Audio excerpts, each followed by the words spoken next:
Buongiorno tutti. My name is Martin. And io sono Marco. Welcome to the first season, first episode of our new podcast, Italiandiamo. Italiandiamo. It rolls off the tongue. Lovely. But what are we going to be doing in this podcast, Marco? Well, the idea is to create something that can be used for beginners to start saying a few words, understanding different ways of saying the most basic things and more advanced things.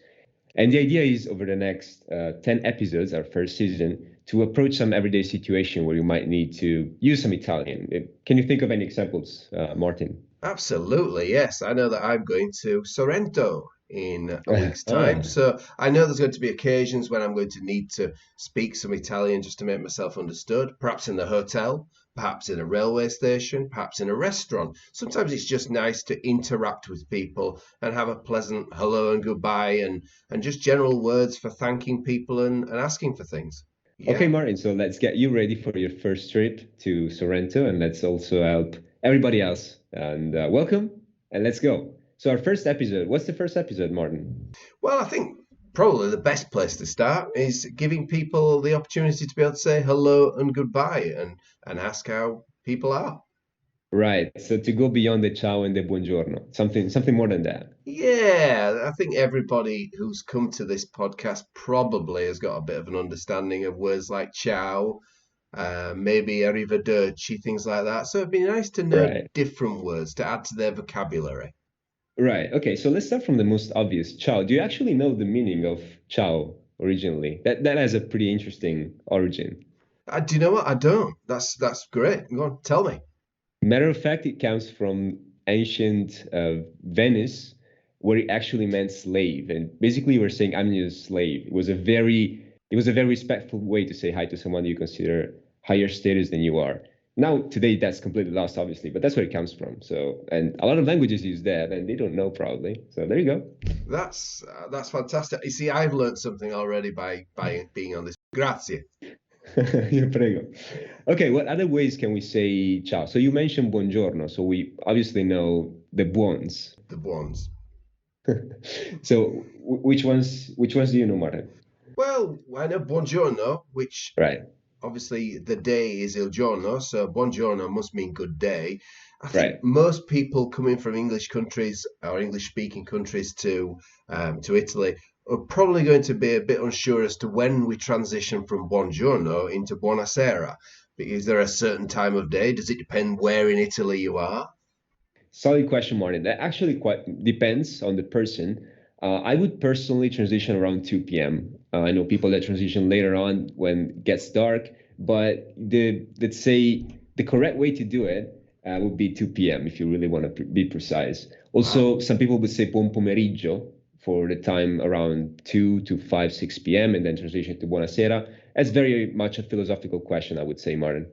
So is it one of those things that perhaps younger people use it differently to older people? Are the traditions? Yeah, maybe. I don't really know why we change it at that time. I've always done it at 2 p.m. and that's what I do. I don't really use buon pomeriggio, but it's not a big concern. I would say if you say buongiorno and it's light out and you say buonasera and it's dark out, I think you're good. I think I had a grandmother who once said to me that you should never say good afternoon to somebody until they've eaten their lunch. Probably. I have to check because I don't know if there is a reason. My mom always told me you say buonasera after two. That's the correct way to do it. But I don't know if she made it up. I mean, it's possible. Okay, so buonasera, let's say I'm going to set my watch now, and at 2 o'clock I'm going to start saying buonasera. Perhaps I'll say Awesome. buon pomeriggio. But then buonanotte is a whole different thing, isn't it? Because the night, I guess the evening goes on a long time in Italy. Absolutely, yes. The night in Italy is when you sleep. So you don't Right. say buonanotte unless either you are sleeping or going to sleep or the other person is. It's really just good night, sleep tight sort of thing. It's not good night as in English. That makes a lot of sense. Yeah, yeah. So yeah, buonanotte you can forget about for the most part. Buonasera, even if it's 2 a.m., that works as well. That's the correct way to say it. Or you would say something like ciao or different greetings, but not buonanotte, definitely. Right, okay, that's interesting because this to me, you see, la sera is the evening, isn't it? And so saying buonasera to somebody and it's 2 in the afternoon almost seems like you're wishing your day away a little bit. Right, that makes sense. That makes sense. Well, there are other ways you could just say something like ciao, obviously. or a different greeting. If it's a bit more formal, you could say salve. That's actually, in my opinion, a very nice one, although people say you should never say salve. They say it's a bit disrespectful, a bit generic, but I actually quite like it. Did you know this one? Yeah, do you know, it actually takes me back to when I was at school doing Latin, because salve is a Latin word, isn't it? Absolutely, absolutely. It actually means be well in Latin. It comes from the same word from which we have salute, which means health. So it's actually a very nice wish. But in today's Italian, it's seen as a bit cold because it's just a very generic way to say hi. You can use it with anybody, and you're not really saying much anymore. Wow. Okay, that's good information. Right. There must be other things. You know, in the UK and I guess in America, there's a lot of people who say things. They'll just say, "How are you doing?" So, you Right. know, do people say "Come stai" instead of saying hello, or would that go with? Absolutely, that could work. Come stai could be a way to say hi. You could also say come va, which is not much talked about. That Okay. literally means how does it go? Va being the present tense of the verb andare. And it's a nice way to say hi as well. Come va. It's a bit more informal, a bit more casual. You do not need to answer, as in English, if you ask how are you doing, people are not necessarily going to answer that they're doing good or not. But it's a nice way to say hi as well. Yeah, see, I think that's very much an English thing. If somebody says, "How are you doing?" as an English person, you almost have to say, "I'm very well, thank you. How are you?" It's the way we're brought up. Whereas in the US, I always find that people say, "How are you doing?" and they'll just reply, "How are you doing?" Right. Yeah, I actually studied there, and that's the thing that they would ask me how I was doing, and I would reply, and they would be surprised that I was replying. Yeah, It's like you asked me. that's great. Okay, there Awesome. must be other ways of, I mean, are there other ways of saying hellos and greetings then, apart from the come va, come stai, and the buongiornos and the salves, etc.? I would say that there are ways that are a bit more informal, almost slangish, and they're really regional. That's something that we need to remember about Italy is that things change a lot when you move like 100 kilometers in any direction. For example, I was brought up in Milan in the north, and a common way to say hi among kids was just the word bella. That means beautiful, literally, but has nothing to do with the adjective. It just means hi. So just bella. Hmm. Okay, that's interesting. Okay, so I guess things like that are probably not things that we should be trying to use in conversation, but we should be aware that maybe these things may happen. Absolutely. I think it would be funny if you have some friend from that part of Italy trying to say the word bella, to see if that rings a bell. They'd be very surprised if they understand what you're saying. But definitely do not use that word in conversation if you, especially if you're speaking with someone that you need to be a bit more respectful with. So, In Italian in Italy, the lei, the formal you, is still a thing, and so sometimes you got to be a bit careful what you say. so when I walk up to the gentleman at the car rental place in Napoli next week, I shouldn't Right. open my conversation by saying bello. That would be so funny. Please do that and record yourself. I really want to see that. But no, probably you should not do that. And in that case, just a buongiorno if it's a day, or buonasera if it's later in the day, would be the safest bet. Okay, I'll keep that in mind. Right. If you're a bit upset with him, maybe it's late, you can just say salve, and it's gonna be fine as well. Okay, well then I guess those are most of the hellos and highs, etc. What about moving on to goodbye then? Because I know that you can use ciao. Can you always use ciao? Oh, ciao is a pretty informal way of saying bye. So you would definitely use that with someone you're using to with. As a Italian learner, you probably using to most of the time. People not gonna care too much. But generally speaking, it's an informal way of saying bye. So you would not say that. Say if you're speaking to your boss, or maybe to your father-in-law, or to someone important, let's say. Okay, so what should you say instead? Well, I would say arrivederci Okay, is the most commonly used formal way of saying bye. Try and say that, Martin. arrivederci. Very good. A lot of R's in that one, so it's usually a tricky one for English speakers, but good job there. Some people will also say arrivederla, where that la is the third person singular pronoun. So it's Okay, basically using the formal you as opposed to the noi, ci. So slightly more formal to say arrivederla.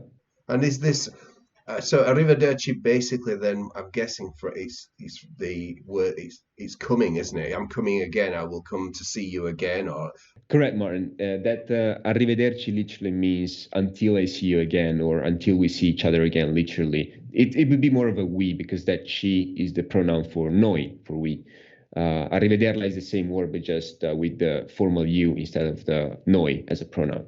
So you're basically saying, I'll see you again. That's how it would sound in English, but it sounds a bit more formal in Italian than the ciao, which is the default, let's say, that's used if you want to be informal. okay, and in England, obviously, we have goodbye, which we shorten to bye. Is arrivederci ever shortened? No, I wouldn't say so. I wouldn't say so. In general, in Italian, we do not shorten as much as you do in English. And shortening is something that is usually perceived as a bit informal. So if you do it, it's usually not in a formal context. In this case, I do not think that we can shorten that in any ways. Not in modern Italian. Modern Italian is pretty strict when it comes to that. You can shorten what you can shorten and nothing else, if that makes sense. Yeah, that makes sense to me. So instead of shortening arrivederci, then we'd go to other ways of saying it. Like I know, I seem to remember hearing a dopo or ci vediamo Awesome. dopo. Absolutely. Yes. A dopo, until later, or ci vediamo dopo. See each other later. Ci vediamo. It's vederci. Definitely two good ways to say it. Definitely, it can be used in any context, formal, informal. So a dopo is probably the best. Something you should not say in Italian, which is common in Spanish, is the word addio from adios in Spanish. Ah, okay. Yes, that's a common mistake for Spanish speakers because addio in Italian means I will never see you again. Literally, we'll see you, when we meet God, which is when we're dead. So in Spanish, they use it commonly in conversation, but in Italian, that's something you should not say, probably, because you're implying something more than you think you are. Right. So this is like is the word adieu comes to me, the French word. Right. Correct. Correct. The Okay. addio would be the Italian version of that, but something that has a much deeper and harsher meaning in Italian. So that's not used in normal conversation. Right. Okay then. And are there other ways of saying goodbye, or see you later, or Well, yeah, definitely. If you want to play a little bit, you can mix it up. Something you could say is just riposati, rest, uh, divertiti, have fun. You can say something like that. Something I could say in a bit more of an informal context to a friend, for example, would be fai il bravo, something like be good, behave. Obviously, again, don't say that to your car rental in Naples. That's going to be funny, but definitely good enough in an informal context. okay. So fai il bravo, bello, Awesome. with my Awesome. hand out to the window as I'm driving away. That would be a scene that you need to record, please, Martin. Fantastic. That's great. Okay, and we touched on asking come stai, like as a way of saying how you doing type of thing.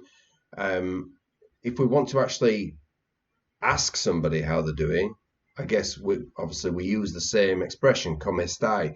But Yes. then we've got to be prepared for what answer's coming back, don't we? Right. In that case, in Italian, as you guys do in England, we would actually reply if you ask. Yeah. And most people, in that case, the answer is bene, and they do not really think about mixing it up. But I think that's kind of interesting because a lot of people do not know how to say that they're not doing good. Yeah. So, how would you say if you do not want to say that you're doing well? Like, what other words could you use, you think? Well, you see, I'm English, so we always say we're well. Even if we bump into Right. somebody in the doctor's office, and you say, "How are you doing?" Everyone always says, "Oh, I'm really well, thanks." Well, that's just the way we're conditioned. But it would be handy to know other ways of saying because I don't know. I'd be a bit stumped, really. Awesome. Okay, so well, if you're doing really well, you could do something like benone, which is the bigger bene, let's say. Is it? I've never It heard of that. is. Right. It's not really a word, but we use it. Usually we do not kind of make it bigger for bene. Benone is kind of a weird one, but it's understood. It's this one ending suffix is often used to say something is big, right? For example, gattone as opposed to gatto, it's a big cat. So it's understood in Italian. Benone, really good. So is this a bit like you would say gatito for a small cat? Very good. Gatito is Spanish. We would say gattino in Italian, but Gattino. it's the same idea. Okay, so gattino and gattone. Very good. Yes. Wow. Okay, we really are learning some interesting things. Other things you could say, for example, a bit more informally, let's say, you could say something like alla grande. Alla grande. Yeah, grande is big or great, so I'm doing great. Or even, especially in the north, in Milan in particular, we started to use a lot of English, the right word. So you could say top. That's a very common one in Milan. Although please do not say that. That's hideous. Right. Okay. Right. I used to know a guy who every time anybody met him and asked him how he was, he would always respond in the same way. He would say, like a lion. Awesome. So could I say come un leone? Come un leone, that works as well. Obviously, if you want to go over the top, there are many ways you can do that. Come un leone is understood. It's a leone is a symbol of power and strength, so that would work in Italian as well, I would say. Okay, brilliant. But then also sometimes you're not feeling too well. So do you know how we would say if you're not feeling too well? How would you do that, Martin? The politeness in me again would probably say something like, I'm a little bit under the weather. Right, right. So you know to say something like so in Italian. Yeah, so. Is it così così? Or... Very good. Così così, correct. You repeat it twice as you do in English. Così would be translated as so or in such a way. For example, fa così freddo. It's so cold, right? But if you repeat it twice as in English, so, it means not too well, not too good.